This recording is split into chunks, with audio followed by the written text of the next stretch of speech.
Second bottleneck is English ऐसे। आप लोगों को क्या लगता है कि क्यों बच्चे इंग्लिश ऐसे में फेल होते होंगे?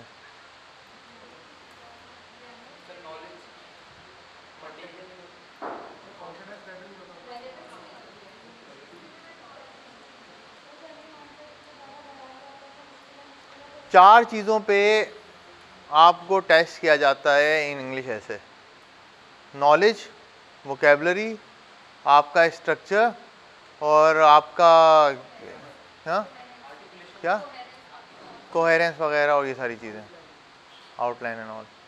इन चार चीज़ों पे आपको चेक किया जाता है।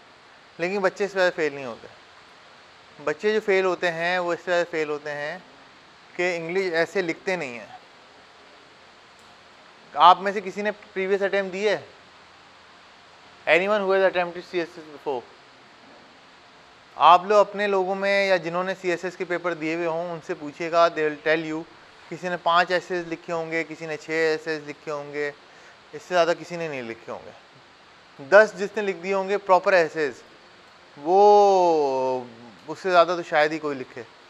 आइडियली आई वुड सजेस्ट कि आपको हर हफ्ते एक ऐसे लिखना है इंग्लिश ऐसे। 3 घंटे का तो टाइम वो आपको देते हैं ना। अदरवाइज जब आप ऐसे अपना बनाना शुरू करते हैं, आपको नोट्स भी मिल जाएंगे, चीज़ें भी आपको दे देंगे, हमारे पास मौजूद हैं, कुछ आप लोग लिख लेंगे, कुछ बुक्स से पे अवेलेबल है। लेकिन जब आप प्रॉपर ऐसे अपना लिखते हैं ना, पहले आप रिसर्च करते हैं। ऐसे की क्लास आपकी हुई है? अभी हुई है ना? रिसर्च करते हैं, ब्रेनस्टॉर्मिंग करते हैं, आउटलाइन बनाते हैं, ये सब चीज़ें करते हैं, फिर ऐसे लिखते हैं। पूरा दिन जाता है इसमें, पूरा दिन, मतलब 14 से 15 घंटे आपको चाहिए प्रॉपर ऐसे को कंप्लीट करके फिनिश करने में इनिशियली। फिर वो आहिस्ता आहिस्ता कम हो जाएगा क्योंकि नॉलेज भी है, आपको रिसर्च करनी पड़ेगी। क्लाइमेट चेंज पे अगर हम आपसे बोलें कि आप एक ऐसे लिखें तो प्रॉपर आपको क्लाइमेट चेंज पढ़ना पड़ेगा, ग्लोबल वार्मिंग पढ़नी पड़ेगी, इंटरनेशनल कॉन्फ्रेंसेस पढ़नी पड़ेंगी, इंटरनेशनल एग्रीमेंट्स पढ़ने पड़ेंगे, उसके बाद उसकी आउटलाइन बनानी पड़ेगी, 2-3 एसेस पढ़ने पड़ेंगे इसके ऊपर, फिर जाके आप लिखेंगे।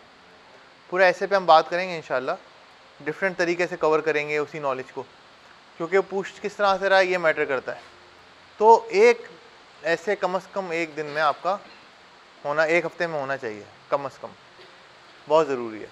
फिर जब आप 6, 7, 8 ऐसे लिख लेंगे तो यू विल सी कि आपका राइटर्स ब्लॉक भी ख़त्म हो जाएगा, आपकी कोहेरेंस भी आना शुरू हो जाएगी, आपकी वोकेबलरी तो आपने इम्प्रूव करते रहनी है, स्ट्रक्चर बेहतर हो जाएगा, ग्रामर भी बेहतर हो जाएगी। Vocabulary, structure, grammar and knowledge, ये 4 चीज़ें आपकी बेहतर करनी है। नॉलेज भी आपकी लिख लिख के आएगी, पढ़ पढ़ के आएगी, वोकेबलरी भी आपकी याद करते करते आपको आएगी, ग्रामर और स्ट्रक्चर भी आपने जब सीखते सीखते, इसमें से कोई भी शॉर्टकट नहीं है। हो ये रहा होता है स्टूडेंट्स पढ़ते हैं ऐसे लेकिन लिखते नहीं हैं। जितना आप किसी और सब्जेक्ट को टाइम दे रहे हैं, फॉर एग्जांपल अगर आप 100 आवर्स दे रहे हैं एक सब्जेक्ट को, तो इसको आपको 200 देने पड़ेंगे, बिकॉज यू नेवर नो कि किस तरह से। प्लस हम आगे बात करेंगे ऐसे इसकी क्लास में, तो आपको पता चलेगा कैसे लिखना है। लेकिन just to give you a brief कि आपने प्रॉपर ऐसे लिखने हैं। आपको पता है मैं साथ साथ आपका इस वक्त टाइम टेबल भी बना रहा हूँ। क्या क्या चीज़ें आ गई? डॉन आ गया, अखबार आ गया, 100 MCQs आ गए दिन के, जो कि डेली है, और एक हफ्ते में एक दिन आ गया आपका इंग्लिश ऐसे, ठीक है। तो फिर आपका वो नॉलेज की 2 सोर्सेज हमारे पास हैं जो प्राइम सोर्सेज हैं, वैसे तो इंटरनेट वगैरह भी है। एक तो आपने सिर्फ डॉन अखबार पढ़ना है, ठीक है, और उसके अलावा जहांगीर वर्ल्ड टाइम मैगजीन्स आते हैं और दूसरे मैगजीन्स आते हैं, वो लगवा लें। हम कोशिश करेंगे यहाँ पे भी लगा लें ताकि आप लोग यहाँ पे भी आके पढ़ लें। लेकिन एक घर पे हो कॉपी, तो कोई इतनी महंगी कॉपी नहीं है, वो अच्छी है, वो आप पढ़ लें उससे। आप लोगों के हिसाब से डॉन अखबार को कितना टाइम देना चाहिए दिन में?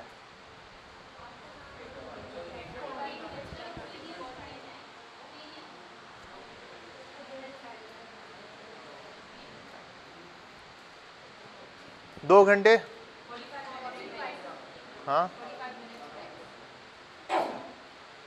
जब हम तैयारी कर रहे थे ना, हमारे सर कहते थे 25 मिनट्स, और वो बहुत सही बात थी। शुरू में ये नहीं होगा, शुरू में तो आपके 40-50 मिनट, 1 घंटा भी लग जाएगा, क्योंकि आपको पता नहीं होगा कि कौन सी न्यूज़ इंपॉर्टेंट है, कौन सी न्यूज़ इंपॉर्टेंट नहीं है। फॉर एग्जांपल कल ट्रेन का वाकया हो गया, is it N important news और नॉट? कितने लोग समझते हैं कि इम्पोर्टेंट न्यूज़ नहीं है? कितने लोग समझते हैं इम्पोर्टेंट न्यूज़ है? बाकी क्या समझते हैं? This is not an important news as such. What important is the problems and issues of railways. एक एक्सीडेंट हो गया वो शायद ना पूछे, लेकिन क्या वजूहत हैं डाउनफॉल ऑफ रेलवेज की, ये इंपॉर्टेंट है. तो जब आप अखबार पढ़ेंगे तो फिर आपको रियलाइज़ होगा कि कौन सी ये वक्त के साथ आती है, इसकी कोई ट्रिप नहीं है. आप अखबार पढ़ते रहें डेली, आपको अंदाज़ा होगा कि कौन सी खबर इंपॉर्टेंट है कौन सी नहीं है. हम जो कहते हैं, हम कहते हैं front page, back page, opinion, editorial, ये इंपॉर्टेंट है. ठीक है. अब एडिटोरियल भी जब आप पढ़ेंगे तो आपको रियलाइज़ होगा कि एडिटोरियल तो खैर तीनों ही चारों ही इंपॉर्टेंट होते हैं. उसके अलावा ओपिनियन में भी आपको अंदाज़ा होगा कि राइटर कौन है. अगर कोई एम्बेसडर है या कोई फॉरेन सर्विस है या कोई ब्यूरोक्रेट लिख रहा है, सिविल सर्वेंट लिख रहा है, तो that has to be red. ठीक है. पॉलिटिशियंस के देख लें, दोबारा पढ़ लें. तो इसके बाद इंटरनेशनल, ये 4-5 चीज़ें आपने देखनी होती हैं अखबार में. आपका टारगेट ये होगा कि आप 25 मिनट से ज़्यादा इसको टाइम ना दें.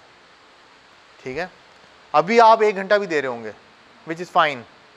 अभी आप मुझसे पूछेंगे सर आपको, मुझे पता नहीं चलता कि इम्पॉर्टेंट न्यूज़ कौन सी है और अनइम्पॉर्टेंट कौन सी है, तो मैं आपको कुछ बता नहीं पाऊँगा कि किस तरह से करना है. शायद कोई हिंट दे दूँ, लेकिन आपको ये आएगा जब आप पढ़ेंगे. तो बाय द टाइम आप ये कोर्स ख़त्म करके निकलते हैं तो आपके 25 मिनट से ज़्यादा डाउन पे नहीं होने चाहिए. ठीक है. तो डेली का समझें आप 1 घंटा अगर न्यूज़ को दे रहे हैं, 1 घंटा आप MCQs को दे रहे हैं, अब आगे 1 घंटे पे आ जाते हैं. तो इंग्लिश ऐसे के लिए यू नीड टू राइट. महीने हफ्ते में 1 ऐसे और महीने में 4 ऐसे मिनिमम. अभी आपके पास 6-8 महीने हैं तो आप आराम से कोई 20 से 25 ऐसे लिख सकते हैं. ठीक है. तो ये ज़रूरी है ये इस तरह से लिखना. उसके बाद आपने क्या करना है कि अपनी ग्रामर पे काम करना है, वोकेबलरी पे काम करना है. ठीक है. 1 घंटा उसको ज़रूर दें ग्रामर को.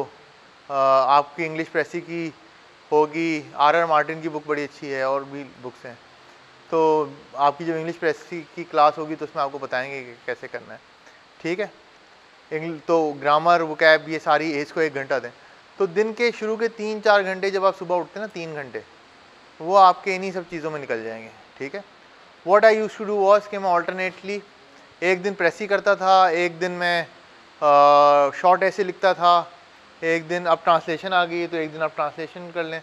तो alternately I used to divide it per our.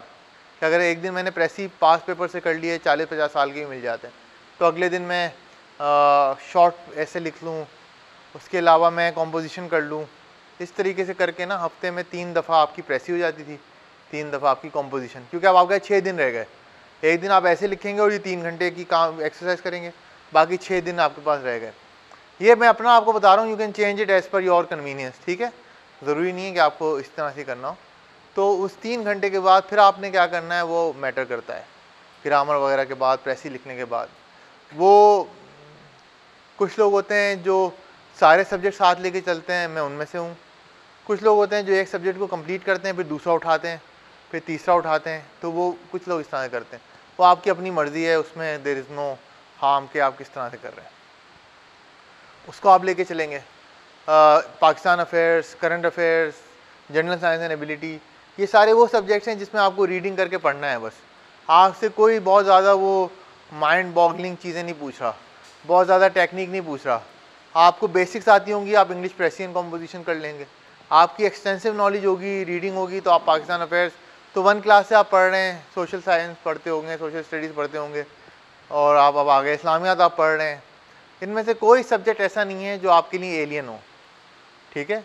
General science and ability में शायद कुछ लोगों को बायो से मसला हो, मुझे होता था. फिज़िक्स वगैरह से शायद थोड़ा बहुत मसला हो, लेकिन आप कवर कर जाते हैं क्योंकि बहुत बेसिक लेवल है, ये बैचलर्स लेवल है, इसमें बहुत ज़्यादा कोई रॉकेट साइंस नहीं है. मसला सिर्फ इसमें यह आता है कि बहुत ज़्यादा पढ़ना पड़ता है. डिफ़िकल्टी लेवल ज़्यादा नहीं है, लेकिन क्वांटम बहुत ज़्यादा है. ठीक है. तो आप इसको आगे लेके चलते हैं. This is how you prepare for your compulsory subjects.